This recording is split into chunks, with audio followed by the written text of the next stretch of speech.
Good evening. அமாவாசை அப்படின்னாலே பூசணிக்காய் சாம்பார், கீரை பொரியல், வாழைக்காய் வறுவல், இதோட பரங்கிக்காய் வேணால் சேர்த்துக்கலாம்.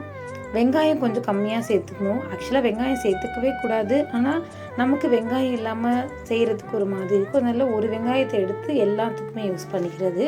இது மாதிரி தான் நான் கல்யாணம் பண்ணி வந்ததுலேருந்து எங்கள் மாமியார் அமாவாசை அப்படின்னா இந்த காயில் அந்த அம்மா யூஸ் பண்ணணும் அப்படின்னு சொல்லி கொடுத்துருக்குறாங்க.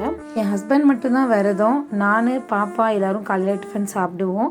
ஏன்னா அம்மா அப்பா இருக்கிறவங்க விரதம் இருக்கக்கூடாதுன்னு சொல்லுவாங்க. அதனாலேயே நானும் சாப்பிட்ருவேன். அதே மாதிரி இலை போட்டு சாப்பிடக்கூடாது அமாவாசை அன்னைக்கு அம்மா அப்பா இருக்கிறவங்க அப்படின்னு சொன்னாங்க. அதனால் என் ஹஸ்பண்டுக்கு மட்டும்தான் இலை வாங்குவோம். நாங்கள் எல்லோரும் தட்டில் தான் சாப்பிடுவோம். அமாவாசை அன்னைக்கு கண்டிப்பாக என் ஹஸ்பண்டுக்கு பருப்பு எடுத்து வச்சே ஆகணும். ஏன்னா அவங்களுக்கு பருப்புனா ரொம்ப பிடிக்கும்.